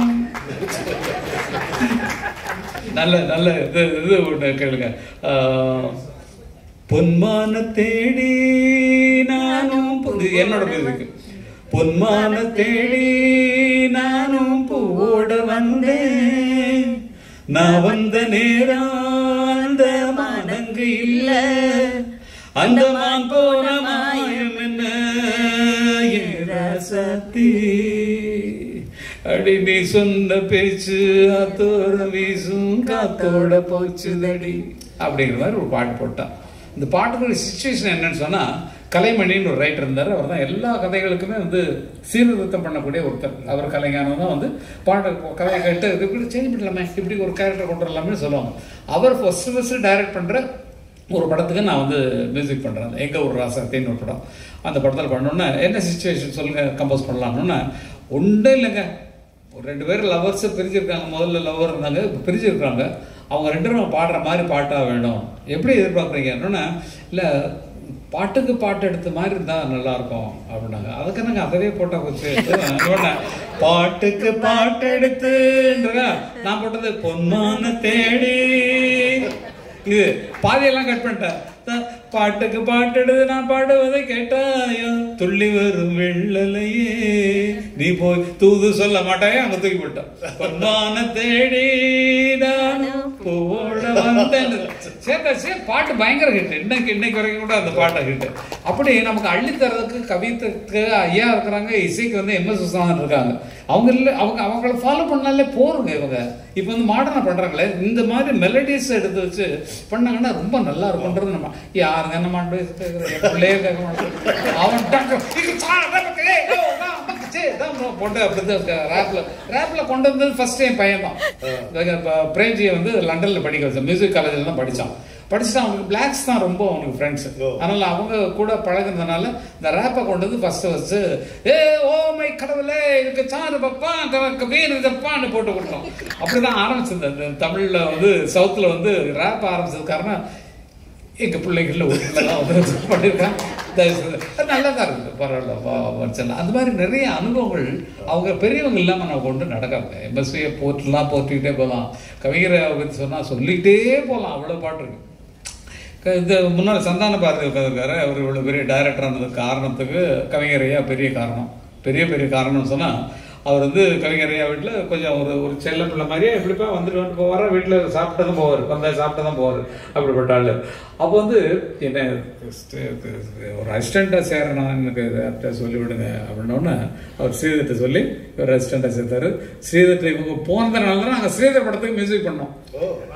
கிழமை ஊஞ்சல் எடுக்கிறது படத்துக்கு MS விஸ்வநாதன் புக் பண்ணிட்டாரு. ஸ்ரீதர் சார் புக் பண்ணோன்னா இவங்க சொல்லி இல்லைங்க, இப்போ இந்த இளையராஜா திறந்துருக்காரு, நல்ல மாடர்னா நல்ல இந்த காலத்துக்கு அந்த மாதிரி போடுறாங்க, இது ரஜினி கமல் வேற ஆக்ட் பண்றாங்க, அதனால அது இருந்தால் நல்லா இருக்கும். யாரை பார்த்து சொல்லிருக்கேன், இத்தனை வருஷமா MS விஸ்வநாதனோட ஒர்க் பண்ணிருக்கேன், நீ வந்து போக போங்க, நீங்க 2 பேரும் வெளியே போங்க சொல்லி பாரதியும் வாசையும் வெளியே அனுப்பிச்சிட்டாங்க. வீட்டுக்கு அதாவது வெளியே போக சொன்னா வீட்டுக்கு தானே போய் ஆகணும். நீங்க வீட்டுக்கு போன்றது தான் வெளியே போற சொல்றது, வெளியே போகணும்னு சொன்னா வீட்டுக்கு போகணும் அர்த்தம். வந்தாச்சு, வெளியே வந்தாச்சு, வேலை போச்சுன்னு அர்த்தம். வேலை போயிடுச்சு, வீட்டுக்கு போயிடுச்சு. ஆமாம் கரெக்ட், அப்போ கரெக்ட், வீட்டுக்கு போயிடுச்சு. அப்புறமேலு எங்களை கூப்பிட்டாங்க. கண்ணையான்னு சொல்லி இவர் இருக்காரு ப்ரொடக்ஷன் மேனேஜர், அவர் வந்து ஸ்டுடியோவில் ஐயா பார்க்கணும்னு சொன்னாருங்க. ஸ்ரீதர் ஐயோன்றது பயந்துட்டு போகிறோம். யாரு இளையராஜா, நானே கண்ணன் பாஸ்கர் 3 பேர் போகிறோம். ஏன்னா அவர் பார்க்குறதே பெரிய தவம் இல்லை. நாங்கள் அவர் பாட்டெல்லாம் இப்போ இருந்திருந்து பார்த்தவங்க. என்னங்க கல்யாண பத்திரிகைலாம் பாட்டில் போட்டவர், என்ன என்ன என்ன பிரமாதமான ஒரு சமாச்சாரம். அப்போ போனோன்னே இல்லை ஐயா கொஞ்சம் யோசிங்க, இது MSV இவங்க பண்ண படம், MSV அந்த காலத்தில் பண்ணாருப்பா, இப்போ வந்து எல்லாம் உங்களை விரும்புகிறாங்கன்னு நினைக்கிறேன், அதனால நீங்கள் இந்த படத்துக்கு மியூசிக் பண்ணுங்க அப்படின்னு சொல்லி சொன்னாங்க. சொல்லிட்டாங்க, கம்போசிட் போட்டோம். அப்போ இவங்க சொல்லிருப்பாங்கன்னு எனக்கு தெரியாது, இருப்பாங்கன்னு தேவை ஆளை காணும். அதுக்கப்புறம் அவங்களுக்கு வண்டி அனுப்பி கூப்பிட்டு வாயா, இன்னும் பார்த்தா நாங்கள் உள்ள உட்காந்து வாசிட்டு அப்படி நடந்த வாழ்க்கைக்கு ஸ்ரீதர் சார்ட்ட வந்து அறிமுகப்படுத்தி கொண்டு போய் சேர்த்து விட்டதுக்கு பேச்சு வந்து பாரதிக்கு உனக்கு தான் கைதட்டா. தேங்க்யூ, வாழ்க வாழ்க வாழ்க வாழ்க வாழ்க. அது மாதிரி பல அனுபவங்கள். உதிரிப்பூக்கள் சம்பவம் சொல்றேன். நீங்களே உதிரிப்பூக்கள், அழகிய கண்ணே, அழகிய கண்ணே இல்லை, அதில் செந்தாழம்பூவில் எனக்கு சொல்லுங்க. செந்தாழம்பூவில் தான். செந்தாழம்பூவில் பாட்டுக்கு கம்போசிங் போயிருக்கோம். முள்ளு மல்லருக்கு மகேந்திரன் எல்லாம் இருக்கிறாங்க. அப்போ வந்து பாட்டுக்கு சொன்னோன்னா இல்லை ஒரு இயற்கை வர்ணிச்ச மாதிரி ஒரு பாடல் இருந்தால் நல்லாயிருக்கும், பெண்ணுக்கும் இந்த இயற்கைக்கும் சம்மந்தம் இருக்கிற மாதிரி ஒரு பாடல் இருந்தால் நல்லாயிருக்கும் அப்படிங்கிற மாதிரி இருந்தால் நல்லா இருக்கணும்னு போய் உட்காடுறோம். எனக்கு எவ்வளோ சுதந்திரம் கொடுத்துருக்காருன்றதுக்காக என்ன தற்பெருமை சொல்வதற்கு ஒரு இடம் வேண்டாமா, இன்னைக்கு வசமாக மாட்டிக்கிறீங்க. இந்த அந்த பாட்டு போறோம். உதிரிப்புகள்ல வரும் இல்லையா, செந்தாழம் பூவில் வந்தாடும் தென்றல், வந்தாடும்ல அவர் எழுதல, செந்தாழம் பூவில் உட்கார்ந்த தென்றல் என் மீது மோதுதமான்னு பாடினாரு. பாடினோடனே பக்கத்தில் நான் இருக்கேன், மகேந்திரன் புக்கில் எழுதிருக்காரு. நான் போய் சொல்றதுனால மகேந்திரன் புக் எடுத்து பாருங்க, அதில் இருக்கும். உடனே நான் ஐயா செந்தாழம்பூவில் உட்கார்ந்த போல வந்தாடும், செந்தாழம்பூவில் வந்தாடும் தென்றல் தான் அதான் கரெக்டு, எழுதிக்க செந்தாழம்பூவில் வந்தாடும் போட்டு எழுதாங்க. அந்த வந்தாடம் வந்ததுக்கு காரணம் கண்ணதாசன் அவர்களுக்கு அசிஸ்டண்டா இருந்த காரணம். எவ்வளவு உரிமை கொடுத்துருக்காங்க, அமர் வச்சு எழுதிக்க, அமர் இருப்பான் அதை சரி பண்ணிடுவாங்கிற அளவுக்கு நம்பிக்கை விட்டுருக்காங்கன்னா நிஜமாவேங்க.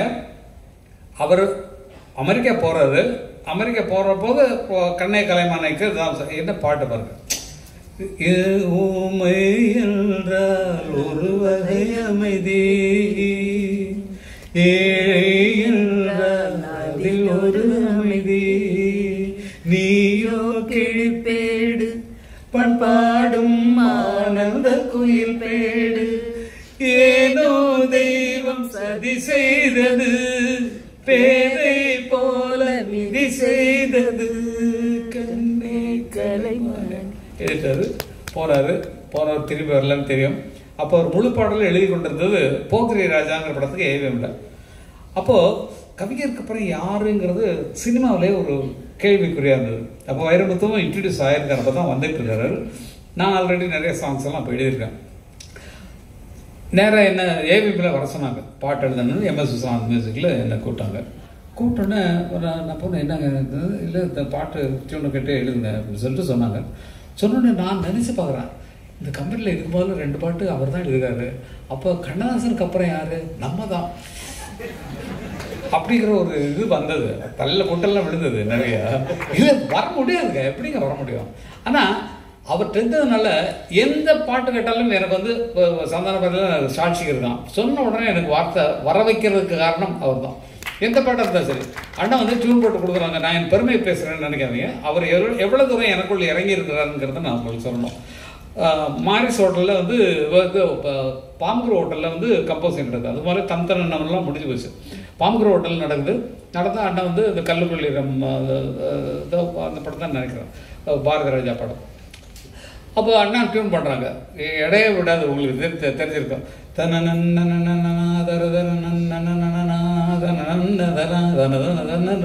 போட்டது. அமர் இதுக்கு பாட்டு எழுதிடுவோம் அப்படின்னாரு. நான் வெளியில் பாட எடுத்துகிட்டு போனேன். ஒரு சின்ன டேப் இருக்காரு, ஒவ்வொரு வாட்டப்பல் ஓகே. உடனே அப்படியே இவர் மாதிரி ட்ரை பண்ணலான்ட்டு சிறு பொன்மணி அசையும் அதில் தெரிக்கும் புதி இசையும் பாசு இரு கண்மணி இவைகள் தாளலயம் எழுத அவரை ஃபாலோ பண்ணி அவர் பார்த்ததுனால அப்புறம் மாதிரி நம்ம வரணுங்கிற அந்த உந்துதல் இருக்க, அது எனக்கு ஃபாஸ்ட்னஸ் கொண்டு வந்துருச்சு. நிஜமாக அவ்வளவு கொண்டு சந்தனம் தன தாளம் வரும், புதுராகம் வரும், பலபாவம் வரும், அருள் சந்தன மல்லிகை வாசம் வரும், மணமாலை வரும், சுபவேளை வரும், மணநாள் திருநாள் புதுநாள் உன்னை அழைத்தது தந்தனம் தன தாளம் வரும் அப்படிங்கிறதெல்லாம் வந்ததெல்லாம் சில்லன மெல்லியது வந்து சொல்லியது விட்டுலாம். அவ்வளவுதான். இந்த மாதிரி வந்ததுக்கு காரணம் எனக்குள் பூந்த இந்த தாட்டு தான். இவருடைய தாட்டுகள் அவர் தான் எப்படி எழுதிப்பாரு அப்படின்னு நினைக்காம நான் வேணாவை தொடர்றதே கிடையாது. அவர் தான் இந்த சிச்சுவேஷனுக்கு எப்படி எழுதுவார் அப்படின்னு சொல்லி நினைக்கிறதுனால தான் மேக்சிமம் அவருடைய வார்த்தைகள் தான் என்னுடைய பாடல்கள் இருக்கும். சீர்கொண்டு வா இது இனிய வசந்த காலம், இலைகளில் இளமை துளிரும் கோலம், இதுவே இனி என்று நிரந்தரம் எழுத்தான். ஸ்ரீராகம் ஒன்று நீ பாடு கண்ணே, செவ்வாயில் தேனே நீ ஊட்டு முன்னே, ஆராதனை ஆலாபனை ராகமாட போற. அப்ப அதுக்கு முன்னால ஆலாபனை பாட போறேங்கிற மாதிரி தான் அவர் தான். ஆலாபனை ஆராதனை கையும் கையும் சேரும் காதல் வைபோகம் எல்லாம் இவர் வார்த்தைகள் தான். நான் வந்து நான் அல்ல, நானாக நான் இல்லைன்னு தான் சொல்லணும். அவர் உள்ள பூந்ததுனால என்னுடைய பாடல்கள் எல்லாமே அவருடைய பாடல்களுக்கு ஒட்டி இருக்கும். அதுக்கு காரணம் அவருடைய வார்த்தைகளை தான் எடுத்து திருடி நான் நினைப்பேன் தவிர அவர் எழுதினாலும் எப்படி எழுதுவார்னு நினைக்கிறதுனால எனக்கு இந்த பாஸ்னஸும் அந்த வார்த்தைகளை வந்து சேர்ந்தது காரணம் அதுதான். தெய்வம் தெய்வம். உங்களுக்கு இந்த புத்தி உள்ள மனிதர் எல்லாம் ஏன் அவ்வளவு பிடிச்சிருக்கு? சந்திரபாபு பாட்டு பேசும்போது அவ்வளோ சந்தோஷப்பட்டு சொன்னீங்களே. இப்போ பாருங்களேன், நம்மளே நினைச்சு பார்க்க நல்லா நினைச்சுங்க, நல்ல ஜெயிச்சவங்கள நினைச்சுக்கோங்க. புத்தியுள்ள மனிதன் எல்லாம் வெற்றி காண்பதில்லை. எங்க போச்சு நல்ல படங்கள்லாம் எடுத்தோம், நமக்கு அங்கீகாரம் இருக்காப்பா கண்ணா? புத்தியுள்ள மனிதன் எல்லாம் வெற்றி காண்பதில்லை, வெற்றி பெற்ற மனிதன் எல்லாம் புத்திசாலி இல்லை. இப்ப நம்ம சொல்லிக்கலாம் புத்திசாலி இல்லை. என்னடா படம் எடுக்கிறீங்க? இப்ப திடீர்னு உட்காந்துருக்கோமா தனியா உட்காந்து? கனவு காணும் மனிதனுக்கு நினைப்பதெல்லாம் கனவு, அவன் காணுகின்ற கனவினிலே வருவதெல்லாம் உறவு. அவள் கனவில் அவள் வருவாள், அவளை பார்த்து சிரிப்பான், அவள் கனவில் யார் வருவார் யாரை பார்த்து அழைப்பா. அதை நினைச்சாடா அவ யார நினைச்சிருக்கா அது தெரியாது நமக்கு. நீ மட்டும் கனவு கண்டு கனவு. அதோட ரொம்ப பிடிச்சது மனிதரிடம் மனம் இருப்பதில்லை, மனம் இருக்கும் மனிதனிடம் பணம் இருப்பதில்லை. பணம் படைத்து வீட்டினிலே கண்டதெல்லாம் சொந்தம். பணம் இல்லாத மனிதனுக்கு சொந்தம் எல்லாம் பந்தம். அதான் அதை விடங்க பணத்தை பற்றி தான். எங்கே தேடுவேன் பணத்தை. நல்ல நம்ம வாழ்க்கையை கொஞ்சம் யோசிச்சு பாருங்க. 52ல கொஞ்சம் யோசிச்சு பாருங்க நம்ம என்ன செஞ்சுட்டு இருக்கோம். எங்கே தேடுவேன் பணத்தை, எங்கே தேடுவேன் உலகம் செழிக்க உதவும் பணத்தை, எங்கே தேடுவேன் பணத்தை, எங்கே தேடுவேன். திருப்பதி உண்டியலில் சேர்ந்து விட்டாயோ, திருவண்ணாமலை குடி புகுந்தாயோ, சோற்றுக்குள் தங்கமாய் புதைந்து, எவ்வளவு எடுக்கிறாங்க, சோற்றுக்குள் தங்கமாய் புதைந்து போனாயோ, சூடன் சாம்பிராணியாய் கரைந்து போனாயோ, எங்கே தேடுவே பணத்தை, எங்கே தரணங்க அது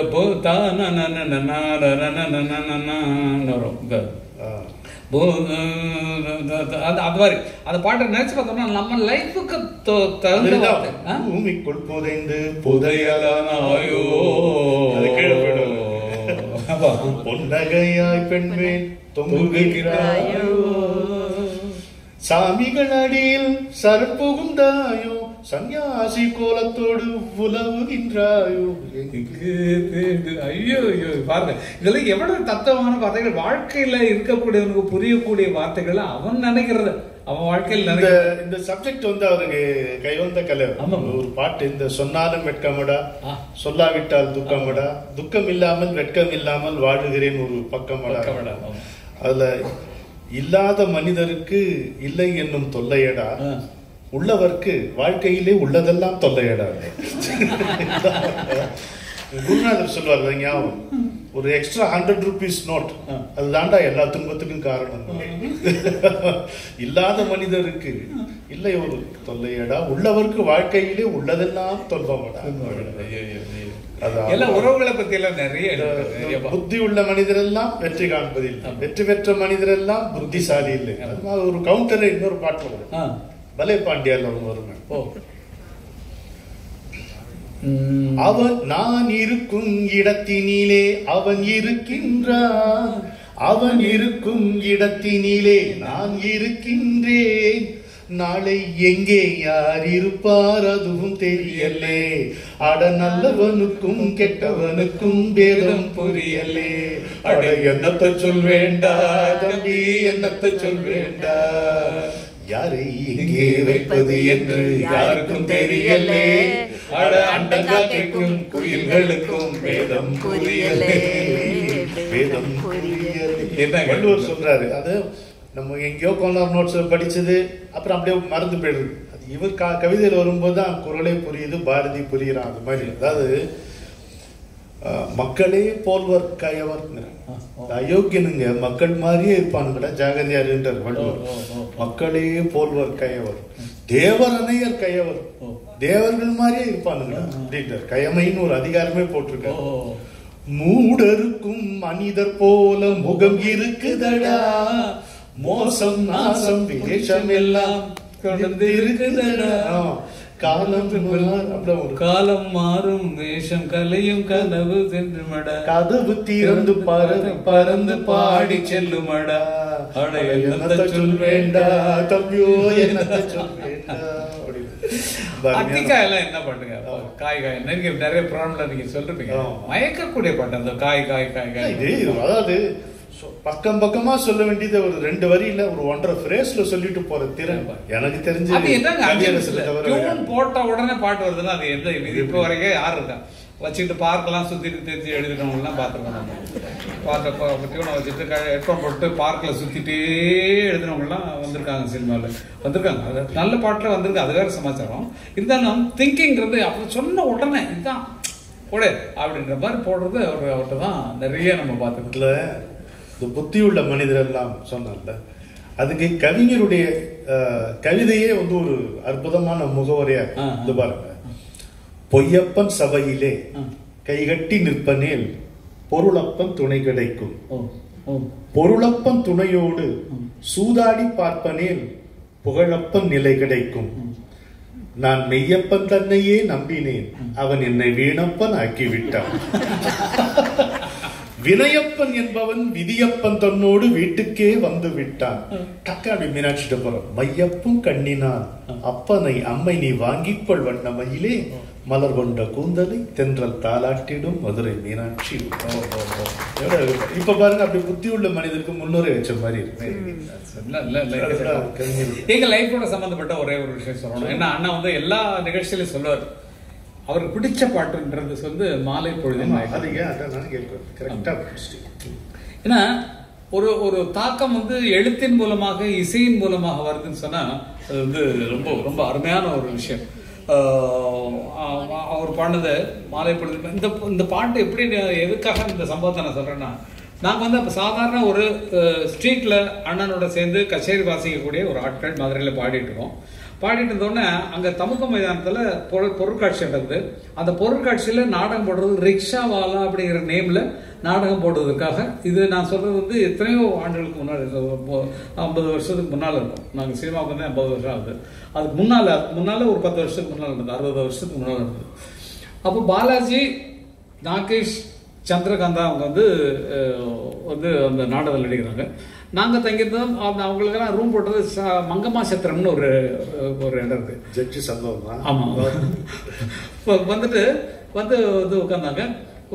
நாங்கள் வந்து பாட்டெல்லாம் ப்ராக்டிஸ் பண்ணுறது பழக்கம். அப்போ வந்து நான் தான் அப்போ சின்ன குழந்தை இல்லையா, குழந்தைன்னா மகரக்கிட்ட வராது, பெண் வயசில் இருக்கக்கூடிய சமாச்சாரம். அப்போ நான் பாடினோடனே அண்ணன் வாசிக்கிறாங்க எல்லாம். மாலை பொழுதில் மயக்கத்திலே நான் கனவு கண்டேன் தோழி, மனதில் இருந்தும் வார்த்தைகள் இல்லை, காரணம் ஏன் தோழி, காரணம் ஏன் தோழி. மாலை பொழுதில் கனவில் வந்தவர் யாரென கேட்டேன், கணவர் என்றார் தோழி, கணவர் என்றால் அவர் கனவு முடிந்ததும் பிரிந்ததும் ஏன் தோழி. அது 2வது சரணத்தில் உள்ள பாட்டு தான் அண்ணன் சொல்லுவாரு.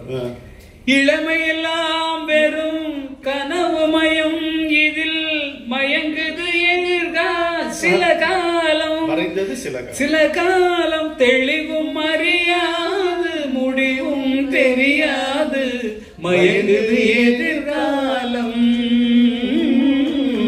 மயங்குது எதிர்காலம்.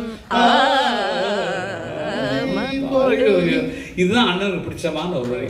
இளமையெல்லாம் இருக்க என்னென்னமோ நினைக்கிறோம், இப்படி வரணும் அப்படி வரணும்னு நினைக்கிறோம், வழியை திறக்க மாட்டேங்குது. என்ன இளமையெல்லாம் வரும் கனவுமயம், தெளிவும் அறியாது, முடிவும் தெரியாது, மயங்குது எதிர்காலம் ஆமா. இது கேள்விக்குறியா தான் இருக்கும். நம்ம அடுத்து என்ன ஆக போறோம்னு இன்னும் தெரியல. நம்ம கனவுமயம் தான். இப்ப வயசான வயசுலயும் கேள்விக்குறியா தான் இருக்கு. அடுத்து என்ன பண்ண போறோம், அடுத்து என்ன பண்ண போறோம். நான் வர்ற வேலையெல்லாம் விடுறதே இல்லை. எந்த வேலையா இருந்தாலும் விடுறதே கிடையாது. பாருங்க, கூட்டணும் இது மாதிரி எனக்கு லக்கு கிடைக்குமான்னு சொல்லி ஓடி வந்திருக்கேன் நான்.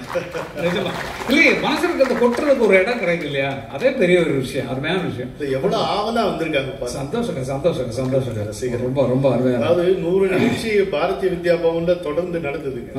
இப்ப 101வது நிகழ்ச்சி இங்க நடக்குது. வாணி மஹால் ஒரு ரொம்ப பிரஸ்டீஜியஸ் ஹால், பாரதிய வித்யா பவன் போலவே. அதோட இந்த இடம் பெரிய இடம்.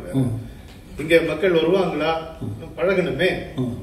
நீங்க மயிலாப்பூர் சுகம்ன்றது ஒண்ணு தனி, அந்த மயிலாப்பூர் அரங்கம், அந்த அட்மாஸ்பியர் தனி. ஆனா அங்க வந்தவங்கள பல பேர் இன்னைக்கு இங்க வந்திருக்காங்கன்றத பார்க்கும் பொழுது ரொம்ப மனசுக்கு நிறைவா.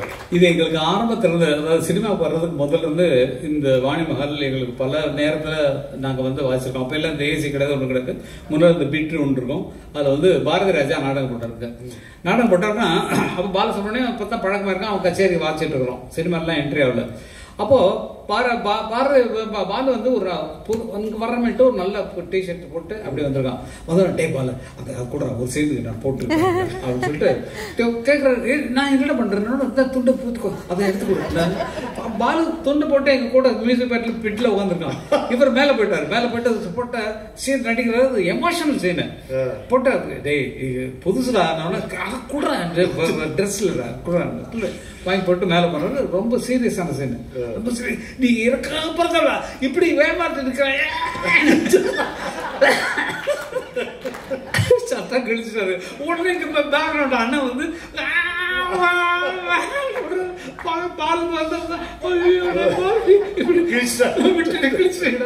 அப்படிங்கிற மாதிரி பாடு.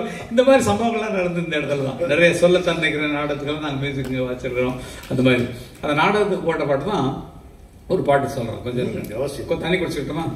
தண்ணி கருத்துருச்சு வெளுத்துருச்சு கலக்காத பியூர் வாட்டர்.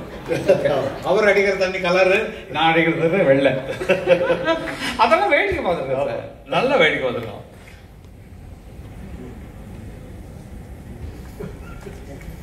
உங்களுக்கு தண்ணி வேணுமா? நீங்க பரவாயில்ல. அந்த மாதிரி நிறைய விஷயங்கள். அது ஒரு என் தற்பெருமைக்காக ஒன்று நான் சொல்லிக்கணும்.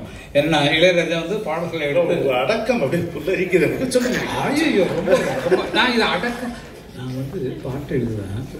அந்த பாடல் வந்து இளையராஜா பாடல்கள் கிடைக்காதனால அதுக்கு எடுத்து டியூன் பண்ணுவார்.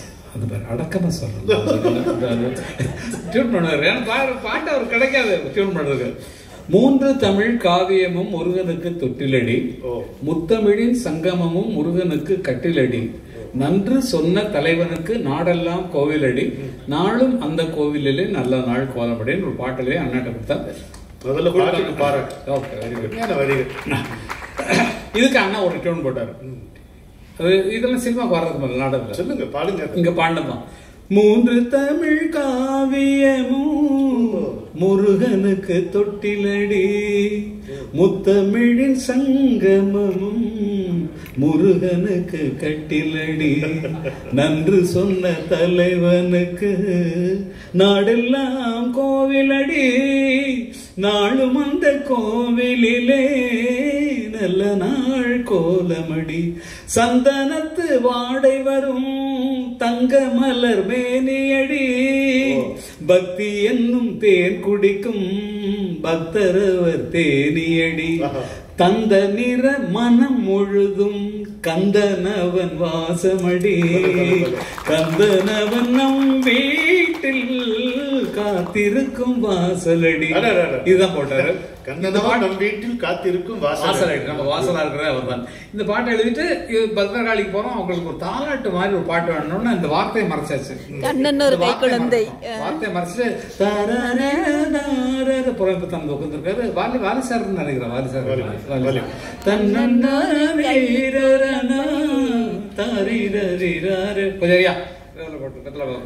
கொஞ்சம் டைம் எடுத்துவார் போட்டுக்காரு பொட்டியோன்னு கேட்டு. அப்புறம் வந்து கண்ணன் ஒரு கைக்குள்ள கண்ணன் ஒரு கை அருமையான பாட்டு. அது ரொம்ப அற்புதமான வெரி ஹிட் ஆச்சு. முடிச்ச உடனே நான் சொல்றேன், ஐயா நிஜமா இந்த பாட்டு நான் எழுதுனதுக்கு அண்ணன் டியூன் பண்ணாரு. நீ என்ன எழுதுன என்னன்னா இந்த பாட்டு பாடுகிறேன். ஐயோ நல்லா இருக்கையா, அது வேற இது படத்துக்கு நீங்க எழுதும் போது நீங்க தான் இது சாதாரணமா. இந்த மாதிரி நிறைய சம்பவங்கள் எனக்கு உண்டு. சொல்லி என்னுடைய அடக்கத்தை நாங்கள் விரிவாக நிறைய சம்பவங்கள் இது உண்டு. அதெல்லாம் தனியா நம்ம ஒரு நிகழ்ச்சி வச்சுக்கலாம். ஏன்னா சார் இருக்கிறாங்க, அதனால சார் வச்சு ஒரு வேண்டாம் இவரோட சேர்ந்தே பண்ணலாம் அடுத்த நிகழ்ச்சியில். அது மாதிரி பல விஷயங்கள் வாழ்க்கையில ஆதாரமாக கொடுத்தது அவருடைய வார்த்தைகள் அப்படிங்கிறது. இந்த பாஸ்னஸ் வர்றது காரணம் இந்த சந்தம் எல்லாம் எப்படி வருது அங்கிருந்து தான் வந்தது. அந்த மாதிரி நிறைய போடுவாருங்க. அவருக்கு இந்த இரட்டை ஆசிரிய விருத்தம் சொல்லுவாங்க. அவர் வந்து அதுக்கு ஒரு பேர் தனியா வச்சிருக்க சதுஸ்ரம்பர். இந்த மலர் கொண்ட கூந்தலை தென்றல் தாலாட்டிடும் மதுரை மீனாட்சி உமையை, அதுக்கு இன்னும் அவர் வச்ச செல்ல பேர். இது வந்து இரட்டை ஆசிரிய விருத்தம் ஏதோ சொல்லுவாங்க. அவர் சதுஸ்ரம் அப்படிம்பாரு. இதை வந்து எங்க இதுல என் காலேஜுக்கு வந்த போது அவருக்கு ஒரு கவிதை, வாழ்த்து கவிதை நான் படிச்சேன். அப்ப அதை கேட்டு தம்பி சதுஸ்ரத்துல எழுதிருந்தீங்க, நல்லா இருந்தது.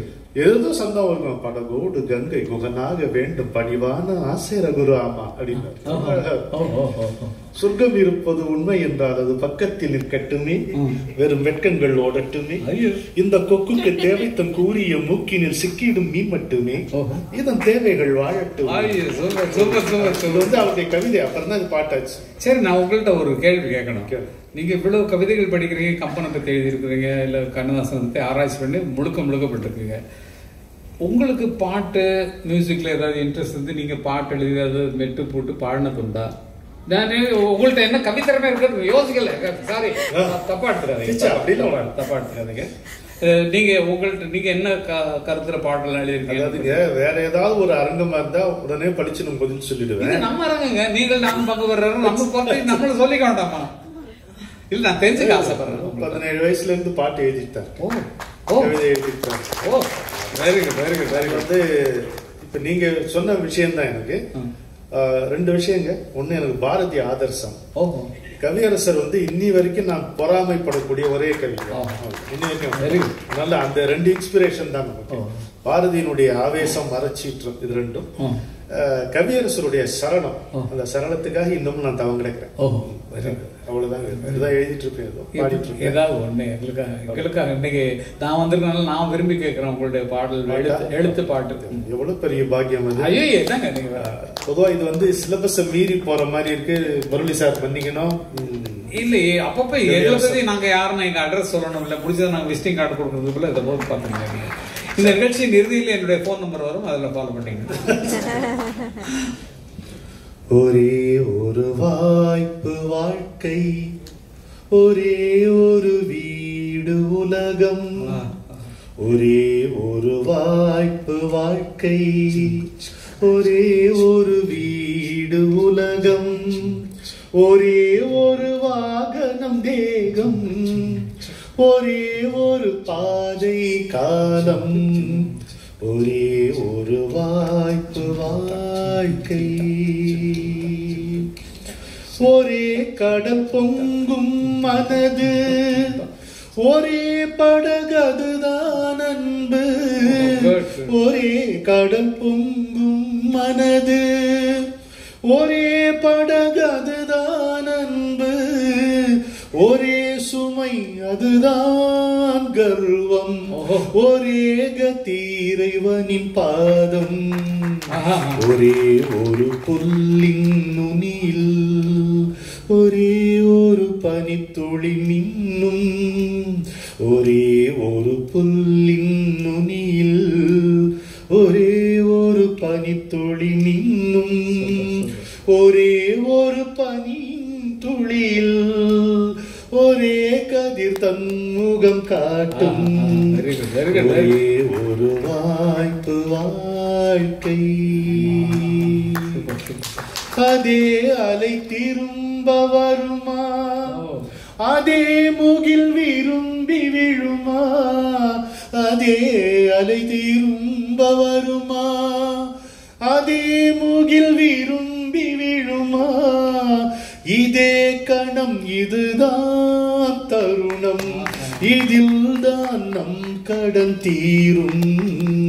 ஒரே ஒரு பயணம் போக ஒரே ஒரு பாதை போதும்.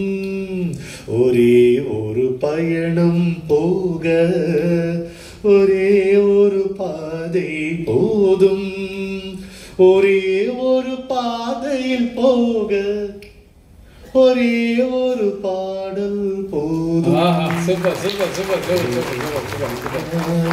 இவ்வளவு நாள் நீங்க எங்க மறைஞ்சிட்டு இருப்பீங்க? இவ்வளவு அருமையான கவித்துவம் இருக்கு. முதல்ல கண்ணில் படாம போயிட்டீங்க. நாங்க